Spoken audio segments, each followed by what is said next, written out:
I'm Moses Sumney, and I'm a multidisciplinary storyteller living in Asheville, North Carolina.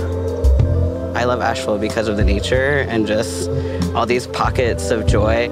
People feel really comfortable to express themselves in Asheville. That's like my favorite part about it.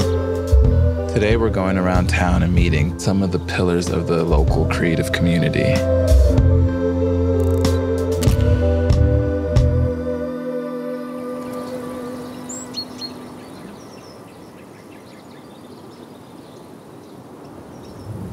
I left LA in 2017 and didn't really know where I wanted to land next. And I toured for a bit and wandered for a bit and moved to London for a bit and thought that's where I wanted to be. And after I got there, I realized I wasn't focused enough. I wasn't alone enough. And I wanted to try living somewhere where I could be in constant communion with the birds and the trees. So I left and I moved here.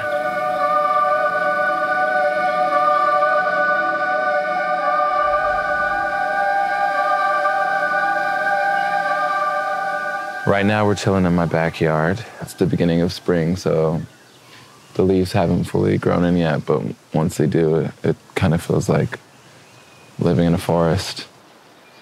I'm learning so much from the environment, from literally just being in nature and soaking that in, but also the community spirit in Asheville is highly collaborative, and everyone kind of knows everyone in that small town way.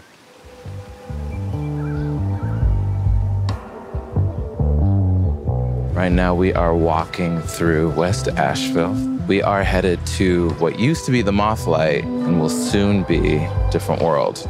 The Mothlight is the first place I headlined in Asheville before I moved here.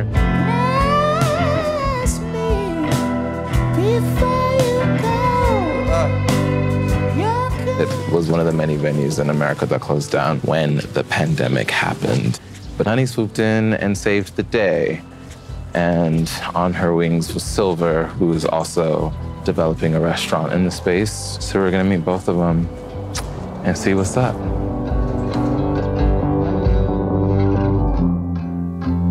Hello. Hey. What's up? Welcome to my crib. This is my crib. So tell us what Different World is.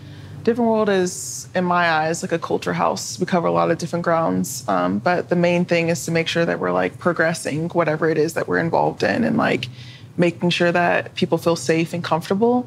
You have access to equipment, resources, and education, but mostly creative community, because I feel like that is so important in the process of like creating anything. If you didn't know, you would just think it was a coffee shop. The same thing with Asheville. Like if you just walked into town, you would just think it's a big brewery. But in reality, there's like all these creative people here and like who are doing so many different projects on their own right and kind of just creating to create, which is really special here. I'm Coco Villa. Moses and I met when he was looking for choreographers. He asked me to kind of do like a test trial to dance together. I think it's really important connecting with like-minded folks or people that might be working in similar mediums. And it's very exciting to kind of bring those people together and collaborate. My name is Silver Kausler. I'm gonna be the chef of Asheville's first Filipino restaurant. I was able to kind of identify the ways in which Southern food intersects with Filipinx food. I ended up calling Honey and just seeing what her plans were for the kitchen. And basically, we got so excited to be involved in the building together. We decided to just do it.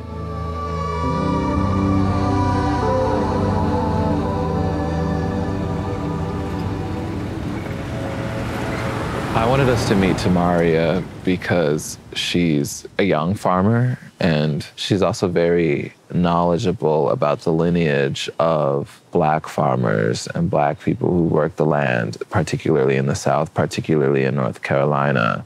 And I think she carries both the weight and the legacy of that lineage in her work. The land we're on is the ancestral land of the Eastern Band of Cherokee and the Yuchi people, and also enslaved folks whose stories aren't told. So whenever I think about the history of Asheville and its land, I mostly think about the brown and Black people who are here. As a Black farmer in Asheville, what's the change that you would like to affect locally? I would love for Black and brown folks to get land, be able to get fresh food, have fresh grocery stores, markets that are owned by Black and brown people. Because when you look at Asheville, sometimes you don't think it's diverse, but people are in little pockets. And one of my hopes is to see those people thrive. So often when we think of creativity, we don't think of what it means to rear animals and grow plants and how to keep the soil alive. And so that's been quite inspiring to my process.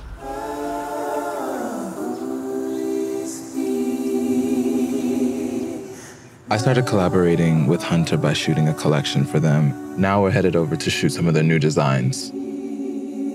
I'm Hunter Savoy Jaffe. I founded Nasen, which is a leatherwear label, essentially harnessing the ability of the body to tap into itself. Seeing persons physically embodied within the pieces and what that does to their aura and what that does to their being and how they hold their bodies differently matters. They make me feel very structured, very sexy, very aware of my body, very in my body, and challenged.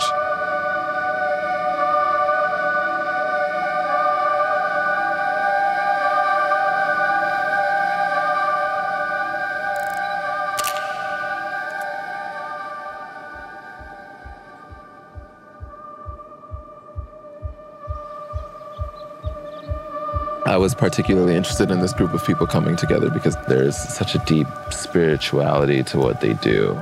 And I'm in constant awe of them and in awe of what their positioning in a town like this means and what it can mean for the future.